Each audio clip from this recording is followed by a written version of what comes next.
ఆంధ్రప్రదేశ్లో ఆరోగ్యశ్రీ సేవలపై కూటమి సర్కార్ కక్ష సాధింపులు ప్రారంభమయ్యాయి. పేదలకు సంజీవిని లాంటి పథకాన్ని నిర్వీర్యం చేసేలా చంద్రబాబు ప్రభుత్వం వ్యవహరిస్తుంది. బకాయిలు అడిగిన పాపానికి తనిఖీల పేరుతో వేధిస్తుంది. ఆసుపత్రుల నిర్వహణ కష్టంగా మారడంతో రేపటి నుంచి ఆరోగ్యశ్రీ సేవలను నిలిపివేస్తున్నట్టు నెట్వర్క్ హాస్పిటల్స్ ప్రకటించాయి. వైఎస్ఆర్ తీసుకువచ్చిన ప్రతిష్టాత్మక పథకం ఆరోగ్యశ్రీ ఎంతో మంది పేదలకు వరంగా మారింది.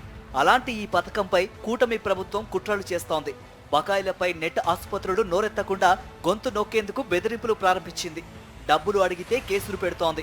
రాష్ట్ర వ్యాప్తంగా బకాయిలు 2500 కోట్లు ఉండగా బాబు సర్కారు కేవలం 160 కోట్లు మాత్రమే చెల్లించింది. భారీగా బకాయిలు ఉండడంతో నిర్వహణ కష్టమవుతోందని ఆవేదన వ్యక్తం చేస్తున్నాయి నెట్వర్క్ ఆసుపత్రుల యాజమాన్యాలు. పెండింగ్ బిల్లులు చెల్లించకపోతే ఆరోగ్యశ్రీ సేవలు నిలిపివేస్తామని హెచ్చరించాయి. కొద్ది రోజులుగా నెట్వర్క్ ఆసుపత్రులపై తనిఖీల పేరుతో హడావిడి చేసి కేసులు నమోదు చేసింది చంద్రబాబు ప్రభుత్వం.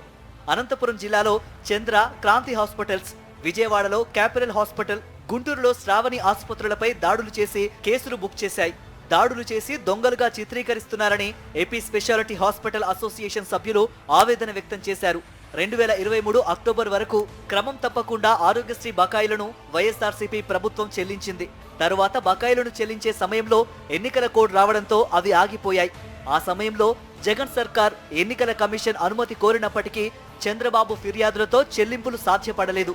కూటమి ప్రభుత్వం అధికారంలోకి వచ్చాక బకాయిల చెల్లింపులపై దృష్టి సారించకపోగా ఆరోగ్యశ్రీని నిర్వీర్యం చేసే కుట్రలకు పాల్పడుతోంది. 2014 నుంచి 2019 వరకు బీజేపీతో జతకట్టిన చంద్రబాబు ఆరోగ్యశ్రీని పట్టించుకోలేదు. ఇప్పుడు మళ్లీ అధికారంలోకి వచ్చిన తర్వాత ఏకంగా ఆరోగ్యశ్రీ స్థానంలో బీమా సదుపాయాన్ని తెరపైకి తీసుకురావడం ద్వారా పేదలకి ఉచిత వైద్యాన్ని అందకుండా కుట్రలకు తెరలేపారు. 2019లో సీఎంగా వైఎస్ జగన్ బాధ్యతలు స్వీకరించాక ఆరోగ్యశ్రీపై దృష్టి సారించి పరిమితిని 5 లక్షల నుంచి 25 లక్షలకు పెంచారు. 2014 నుంచి 2019 వరకు ఆరోగ్యశ్రీపై చంద్రబాబు 5171 కోట్ల రూపాయలు మాత్రమే ఖర్చు చేస్తే 2019 తర్వాత వైఎస్ జగన్ సర్కారు మాత్రం 13,000 కోట్ల రూపాయలు ఖర్చు చేసింది. ఇలా పేదల పాలిట సంజీవినిగా ఆరోగ్యశ్రీని గత వైఎస్ఆర్సీపీ ప్రభుత్వం మారిస్తే నేటి చంద్రబాబు సర్కారు ఏకంగా ఎత్తేసే కుట్రకు తెరలేపింది. 2019 నాటికి చంద్రబాబు ప్రభుత్వం ఆరోగ్యశ్రీకి పెట్టిన 700 కోట్ల రూపాయల బకాయిలను వైఎస్ జగన్ అధికారంలోకి వచ్చిన వెంటనే చెల్లించారు.